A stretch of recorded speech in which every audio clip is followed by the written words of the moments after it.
Hi there! I'm HR Leia Jean. Welcome to my channel. For today's video, magbibigay ako ng additional tips para ma-fully verify ang GCash account using eFill ID. Madami pa din po kasi akong nababasa sa comment section na nakaka-encounter pa din ng problem sa pag-input ng ID number. Nahihirapan sa scanning dahil ayaw ma-scan yung eFill ID. Hopefully, makatulong po yung video na ito para ma-verify ang inyong GCash account.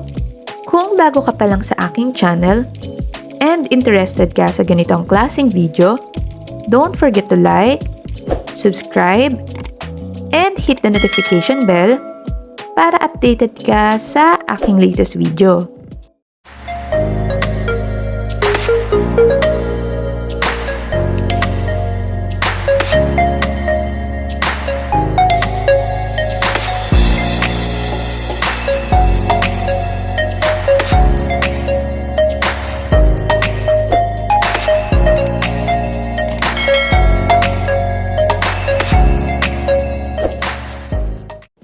Dito po sa video ko na tips para ma-fully verified ang GCash account gamit ang temporary national ID, na-discuss ko po dito yung iba't ibang tips na dapat tandaan sa pag-verify ng GCash account. Pero nung nagkaroon ng update ang GCash, may part sa video na ito na kailangang i-update, kaya nagkamap ako ng another video para sa additional tips. First tip, bago gamitin ang ating eFill ID, dapat po ay na-verify muna ito using PhilSysCheck. Isa po sa recommendation ng GCash sa pagpili ng tamang ID ay dapat na mayroon itong pirma or signature. Yung ating eFill ID po ay walang nakalagay na signature. Pero ang way para ma-authenticate ito ay through scanning ng QR code. Kaya dapat po ay i-verify muna natin ito para ma-validate ng GCash yung ating ID. Pag nag-verify tayo ng ating eFill ID using PhilSysCheck, eto po dapat ang lalabas. PhilSys QR code is valid, card is active.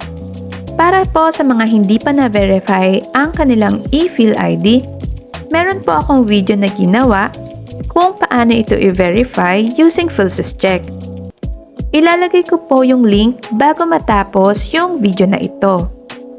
Para naman po sa may mga problem sa pag-verify ng eFill ID, kailangan pong magpunta sa nearest registration center para ma-report yung concern at maayos yung problem.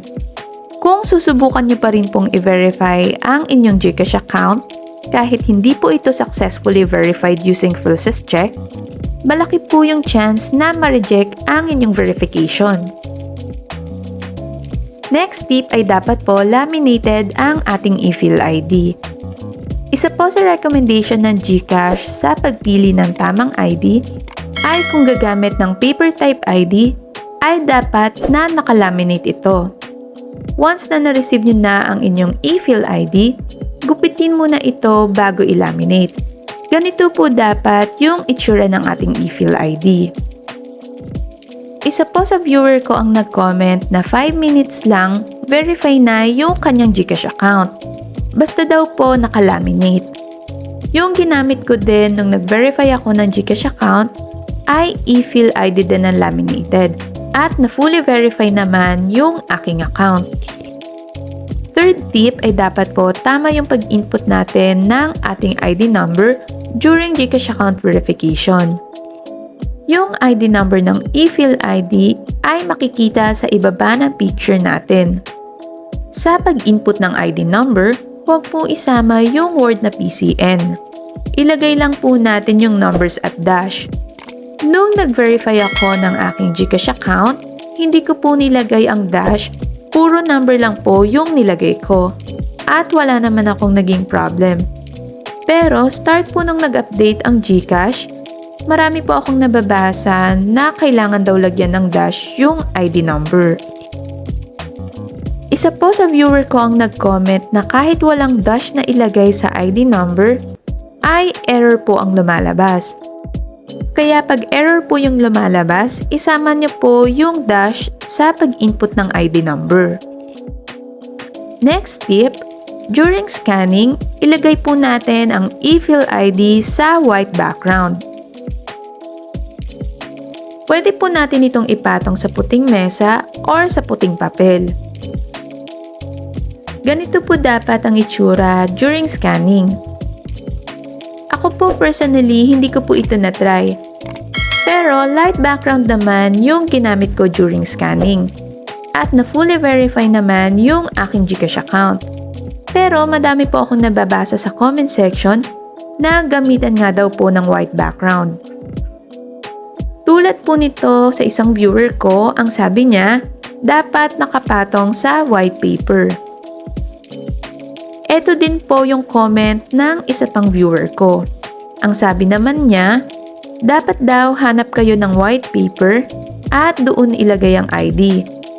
Mabilis lang daw na verify yung GCash niya gamit ang eFill ID basta maliwanag ang pagkakakuha. Almost 5 hours lang fully verified na yung kanyang account. Para naman po sa mga hindi nai-scan yung ID or ayaw lumabas ang perfect, itabi nyo lang po ang inyong eFill ID sa kahit na anong expired ID tulad ng postal ID pag ini-scan ito.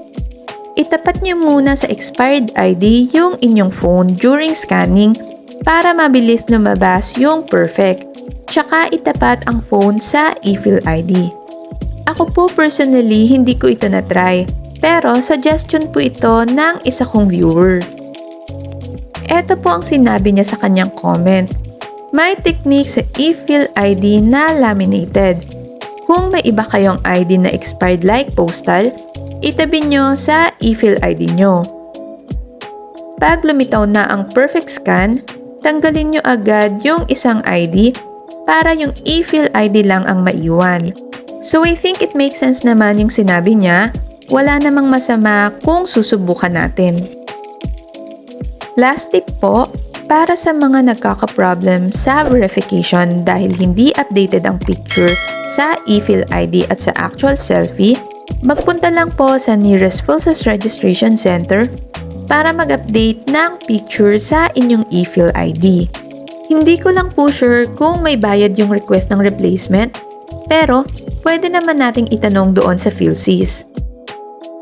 Huwag pong mag-DIY or magpalit ng ID picture on your own dahil once na iniscan ang inyong eFill ID, hindi po tutugma yung picture sa physical ID at sa picture na nasa QR code.